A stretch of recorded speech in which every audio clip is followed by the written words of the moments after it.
আসসালামু আলাইকুম রহমতুল্লাহি অবরকাতুহু। সম্মানিত দর্শক, সারা দেশের মানুষ যারা রাজনীতির ব্যাপারে বিচার করেন, বিশ্লেষণ করেন, তারা যেভাবে আতঙ্ক অনুভব করছিলেন নতুন সরকার গঠন করার পর, ঠিক সেই আতঙ্কগুলো আবার নতুন করে দেখা দিয়েছে। সবাই বলাবলি করছিল যে দীর্ঘ বিরতির পর বিএনপি যদি ক্ষমতায় আসে, তাদের জন্য সবচেয়ে বড় বিপদ হবে নিজের দলকে ঠিক রাখা। আর দ্বিতীয় বিপত্তি হবে যে সকল লোক মন্ত্রী হবেন, এমপি হবেন, তাদের আচার আচরণ জবান ঠিক রাখা। আর তৃতীয় যেটি হবে সেটি হলো এই যে ক্ষমতাধর যারা লোকজন রয়েছেন, তাদের সঙ্গে জনাব তারেক রহমান সাহেবের চিন্তা চেতনা, মন মানসিকতা, এই সব কিছুর একটা সংযোগ ঘটানো। মানুষ যেভাবে আশঙ্কা করেছিল তার চেয়ে অনেক খারাপভাবে অনেক কিছু চলছে। আর মানুষ সরকারের অনেকগুলো বিষয়ে যেভাবে আশা করেছিল তার চাইতে ইতিবাচক দিকগুলো অনেক ভালোভাবে চলছে। যেমন ধরুন, রাজনীতিতে এসে বা রাষ্ট্র ক্ষমতায় বসে তারেক রহমান সাহেব অতীতে রাজনীতিতে এসে যেভাবে চমক দেখানোর চেষ্টা করেছেন, আর এবার রাষ্ট্র ক্ষমতায় বসে তিনি একের পর এক চমক দেখানোর চেষ্টা করছেন। এতে করে অল্প সময়ের জন্য মানুষ তার ব্যাপারে খুব খুশি থাকবেন এবং তার জন্য দোয়া করবেন। কিন্তু আমাদের দেশের যে মন মানসিকতা, এটি প্রবলভাবে ফ্ল্যাকচুয়েট করে, সময়ের সাথে বিবর্তিত হয়। তিনি এই সময়টিতে খুব দ্রুততার সাথে যে ভালো কাজগুলো করার চেষ্টা করছেন, সচিবালয়ে অফিস করা, নিয়মিত অফিসে আসা, সময় মতো অফিসে আসা, সাধারণ পোশাক পরিচ্ছদ নিয়ে চলাফেরা করা, কোনো রাগ নেই, ঢাক নেই, শার্ট প্যান্ট ইন করা, কোট টাইয়ের বাহুল্য, এসব কোনো কিছু নেই। অনেকটা ইন্দোনেশিয়ার যে জনপ্রিয় প্রেসিডেন্ট জ্যাকো উইদাতো, তার মতো করে তিনি ছুটে চলার চেষ্টা করছেন। মসজিদে যাচ্ছেন স্ত্রীকে নিয়ে, ছুটির দিনগুলোতে অফিস করছেন। সব কিছুতেই অনানুষ্ঠানিকতা, এটা মানুষজন পছন্দ করছে। তার কন্যা তার রাজনীতির উত্তরাধিকারী রূপে যথাসম্ভব নিজেকে ব্যস্ত রেখেছে, এটাও মানুষজন পছন্দ করছে। তার স্ত্রীর নীরবতা পছন্দ করছে এবং খুব দ্রুত গতিতে তিনি অনেকগুলো সিদ্ধান্ত নিয়েছেন, যে সিদ্ধান্তগুলো বাস্তবায়িত হলে সরকারের জন্য খুব ভালো হবে। এই বিষয়গুলো ইতিবাচক। নেতিবাচক যে বিষয়গুলো সেটি হলো, মন্ত্রিপরিষদে যারা স্থান পেয়েছেন তাদের মধ্যে অনেকে আনন্দের আতিশয্যে খুব বেশি কথাবার্তা বলছেন। অনেকে হতাশাগ্রস্ত হয়ে নানা রকম কাণ্ডকারখানা ঘটাচ্ছেন। যারা মন্ত্রিত্ব পেয়েছেন এবং এই মন্ত্রিত্ব পাওয়ার মধ্যে যাদের কোনো পূর্ব পরিকল্পনা ছিল না, এমনকি নিজেরা মন্ত্রী হবেন এই ধরনের চিন্তা চেতনা করেননি, এই সমস্ত মানুষ যখন বড় বড় মন্ত্রিত্বের পদ পেয়ে গেছেন, তখন আনন্দে তাদের ঘুম হচ্ছে না, বিছানার মধ্যে গড়াগড়ি করছেন। এবং যাদের বাড়িতে কোলবালিশ ছিল না, তারা নতুন করে কোলবালিশের অর্ডার দিয়েছেন।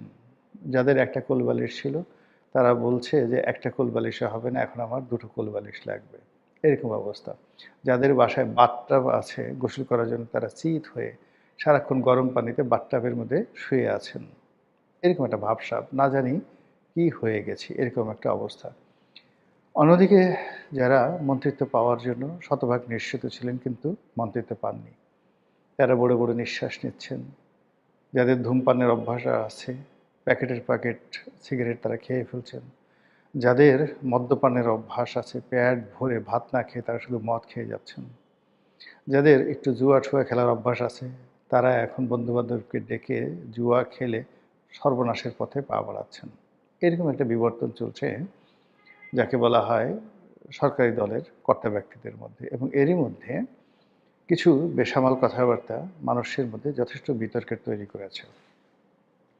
এগুলো নিয়ে আমি ব্যক্তিগতভাবে কাউকে বিব্রত করতে চাই না, কিন্তু মন্ত্রীদের লাগাম টানা সরকারের জন্য খুব গুরুত্বপূর্ণ বিষয় হয়ে পড়েছে। এই কারণে খুব গুরুত্বপূর্ণ বিষয় হয়ে পড়েছে যে এই মন্ত্রীদের, যারা একসময় বিএনপি নেতা ছিলেন, তাদের কথাবার্তা কোনো কালেই গ্রহণযোগ্য ছিল না। তারা টেলিভিশন বা মিডিয়ার কেউ প্রিয় মুখ নন। রাজনীতির ময়দানেরও তারা ওরকম কোনো কুশীলব নন। একটা সময় বিভিন্ন রাজনৈতিক দলে অনেক নেতা ছিলেন যাদের বক্তব্য শোনার জন্য মানুষ পাগলের মতো ছুটে বেড়াতো। তারা মঞ্চে কোনো বক্তব্য দিলে, টেলিভিশনে কোনো বক্তব্য দিলে, হোক না সেটা আপনার পক্ষে, এমনকি আপনাকে যদি কেউ গালাগাল করতো, তাহলে সেই গালাগালগুলোও ভালো লাগতো।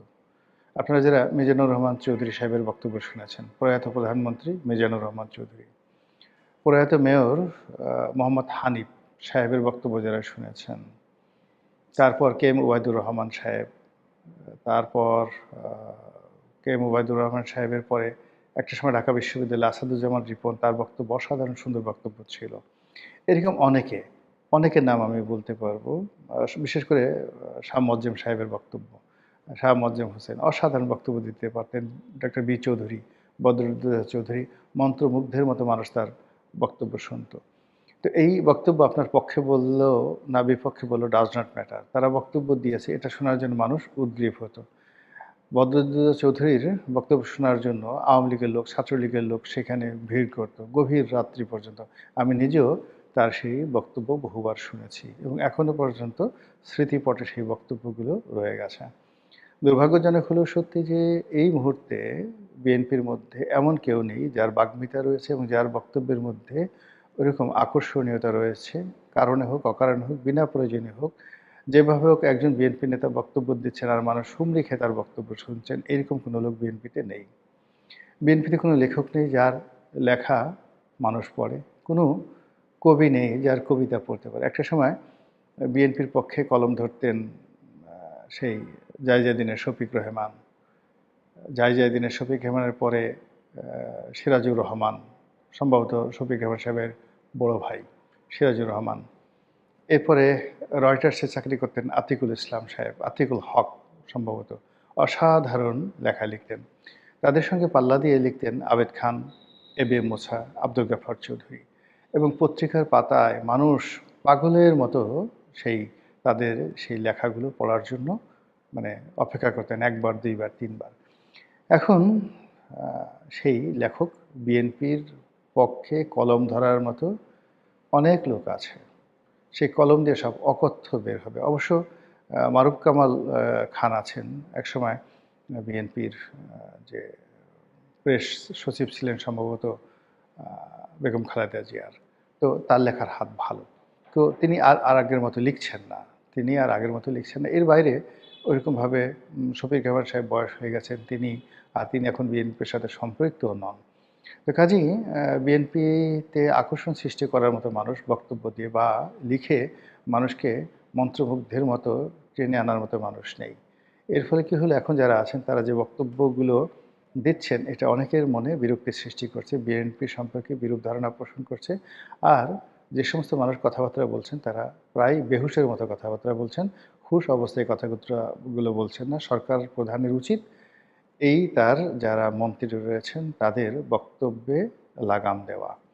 আদারওয়াইজ সরকারের পতনের জন্য বা সরকারের যাকে বলা হয় দুঃসময়ের জন্য অন্য কারো সাহায্য সহযোগিতার দরকার হবে না।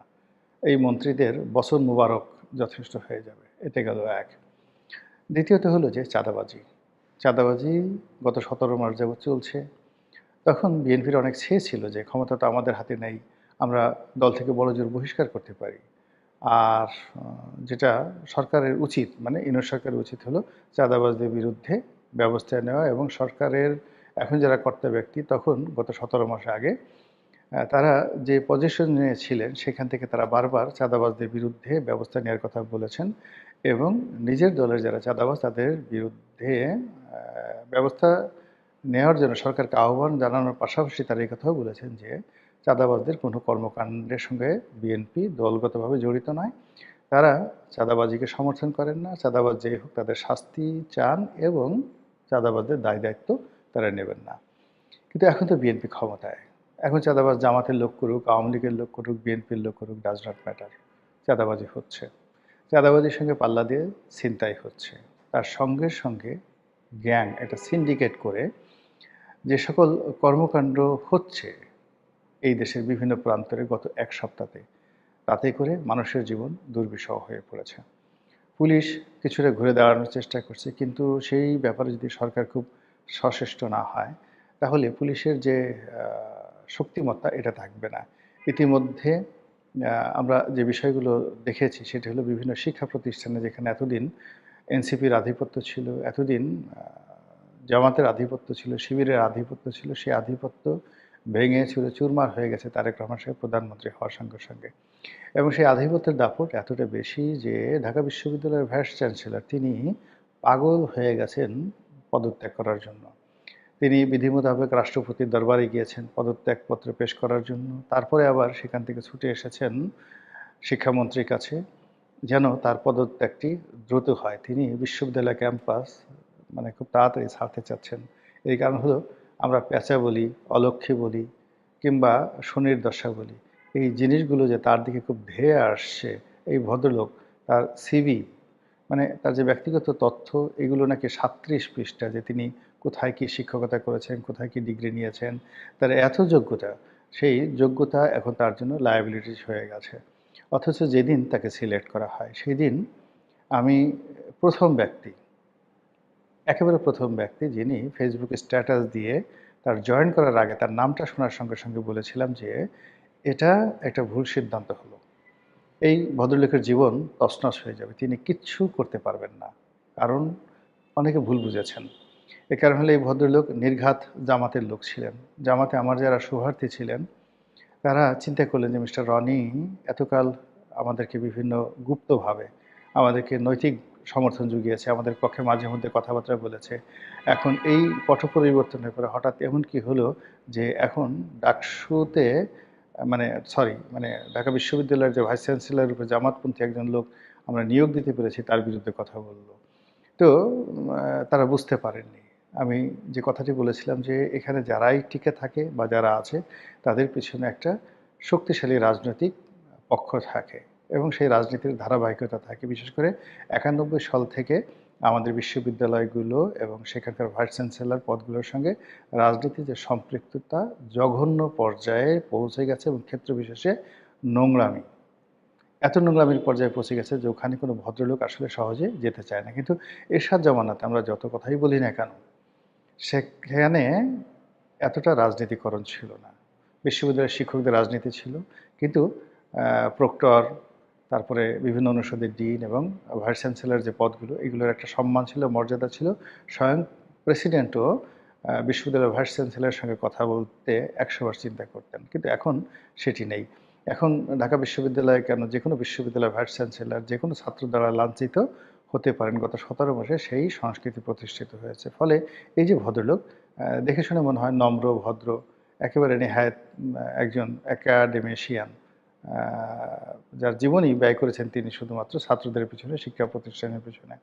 তো সেই মানুষটি বাকি জীবন সুস্থ থাকতে পারবেন না এবং তাকে যেখানে পাওয়া হবে সেখানে লোকজন টিটকারি করবে, বিভিন্ন কথাবার্তা বলবে এবং তাকে নিয়ে ট্রল করার চেষ্টা করবে। এই কথাটাই আমি আসলে ১৭ মাস আগে যখন তিনি নিয়োগ লাভ করার পর্যায়ে ছিলেন তখন আমি বলেছিলাম।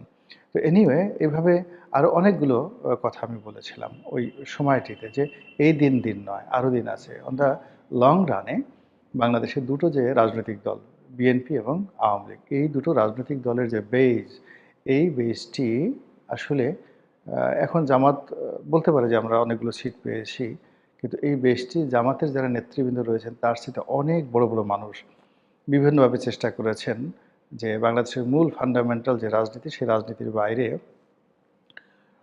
বিকল্প শক্তি দাঁড় করানোর জন্য। আপনারা জানেন যে আওয়ামী লীগের অন্যতম তাত্ত্বিক গুরু ছিলেন বদরুদ্দীন উমর সাহেবের বাবা আবুল হাশিম সাহেব। তিনি একটা দল করেছেন খেলাফতে রব্বানী। 1954 সেই নির্বাচনে বেশ কয়েকজন খেলাফতে রব্বানী থেকে সংসদ সদস্য হয়েছিলেন। সেই দল টিকে না। যদি অভিজ্ঞতার ভিত্তিতে, বঙ্গবন্ধু যেখানে আবুল হাশিমের পায়ের কাছে বসে রাজনীতি শিখতেন, তো সেই আবুল হাশিম যখন রাজনীতি শুরু করলেন তিনি কিন্তু পারেননি। মাওলানা আব্দুল হামিদ খান ভাসানী, যার হাতে আওয়ামী লীগ সৃষ্টি, যার হাতে আওয়ামী যাকে বলে মুসলিম লীগ সৃষ্টি, যিনি মুসলিম লীগের এই যে বাংলাদেশ অবিভক্ত বাংলার মুসলিম লীগের খুব বড় নেতা ছিলেন। তো সেই তিনি যখন ন্যাপ করলেন তিনি কিন্তু সফল হতে পারেননি এবং তাকে ব্যর্থ হয়ে মারা যেতে হয়েছে। একটা সময় খুব অপমানিত হয়েছেন সেই শেরেবাংলা ফজলুল হক, যিনি একই সঙ্গে মুসলিম লীগের সভাপতি ছিলেন, একই সঙ্গে সেই সর্বভারতীয় কংগ্রেসের সভাপতি এবং সেক্রেটারি ছিলেন। তো এই মানুষটি কৃষক শ্রমিক প্রজা পার্টি করে রাষ্ট্র গঠন করেছিলেন, কিন্তু জীবনের শেষ প্রান্তে এসে স্বাধীন বাংলাদেশ এসে তার সেই কৃষক প্রজা শ্রমিক পার্টি টিকেনি, যেভাবে মুসলিম লীগও টিকেনি। এগুলোর অনেকগুলো ঐতিহাসিক কারণ রয়েছে। সেই ঐতিহাসিক কারণে এখন যে যুগটি চলছে সেই যুগটি হলো আওয়ামী লীগের যুগ, এই যুগটি বিএনপির যুগ এবং এই যুগে তারেক রহমান সাহেবের নেতৃত্ব এবং সজীব ওয়াজেদ জয়ের নেতৃত্ব এটাই বাস্তবতা। এটা মেনে নিয়ে তৃতীয় শক্তি, চতুর্থ শক্তি এইভাবে যদি ফ্রন্ট কেউ খুলতে চায় তাহলে রাজনীতি ভালো হবে। এর বাইরে একটা সুযোগ পেয়ে যদি কেউ মনে করে যে আমি বিশাল কিছু একটা হয়ে গেছি, আমি বাংলাদেশের প্রধানমন্ত্রী, নাহিদের মতো মানুষ বাংলাদেশের প্রধানমন্ত্রী হবে, আবার সেটা সেই সাবেক প্রেস সচিব শফিক বলতেছে। তো শফিক সাহেবের সেই বক্তব্য অনুযায়ী নাহিদ ইসলাম এনসিপির প্রধান, তিনি প্রধানমন্ত্রী হবেন। মানে এই কথাগুলো ওই সময়তে যারা শুনেছেন এবং যাদের রাজনৈতিক বোধ আছে, সারা শরীর তাদের মেজাজ চিল মানে মেজাজ গরম হয়ে গেছে, শরীরে তাদের চুলকানি ছিল। এখন দেখেন এই কয় মাসের মাথায় নাহিদের প্রধানমন্ত্রী অবস্থা দেখেন, আর এই যে শফিক তাকে প্রধানমন্ত্রী বানিয়ে দিয়েছেন, সেই শফিকের অবস্থা এখন দেখলেই বুঝতে পারবেন। তিনি এখন বিভিন্ন জায়গাতে সুদলিংপং, ধৈনসা এইগুলো খুঁজে বেড়াচ্ছেন, কোথায় ধৈনসা আছে, কোথায় সুদলিংপং আছে, এই সমস্ত বিষয় নিয়ে। মানুষের মানে মানে বর্জ্য, পেটের আবর্জনা যখন মাথায় উঠে, তখন মানুষের মধ্যে যে ধরনের বিকারগ্রস্ততা শুরু হয়, গত ১৭ মাসের অনেক ক্ষমতাধর লোকের মধ্যে আগামী দিনে সেই বিকারগ্রস্ততা দেখতে পাবেন। যেটা বলছিলাম যে এখন বর্তমান সরকারের যে প্রথম এবং প্রধান চ্যালেঞ্জ সেটা হলো চাঁদাবাজি বন্ধ করা। এবং সেই চাঁদাবাজি যদি বন্ধ করতে না পারেন, আইন শৃঙ্খলা এখন যে খারাপ আছে এইটা আরও খারাপ হয়ে যাবে। আর ওই যে মন্ত্রীদের যে বচনামৃত বললাম, সব মিলিয়ে আওয়ামী লীগের অবর্তমানে বিএনপির জন্য যে একটা সুযোগ আসছে, সেই সুযোগটি যেভাবে ম্যাজিক্যাল, আবার হঠাৎ যদি ম্যাজিক্যালি জাদুকরীভাবে এই সুযোগ তাদের হাতছাড়া হয়ে যায়, সবাই আশ্চর্য হলেও আমি অন্তত আশ্চর্য হব না। মহান আল্লাহ আমাদের সবাইকে হেদায়েত দান করুন এবং হেফাজত করুন। আসসালামু আলাইকুম ওয়া রাহমাতুল্লাহি ওয়া বারাকাতুহু।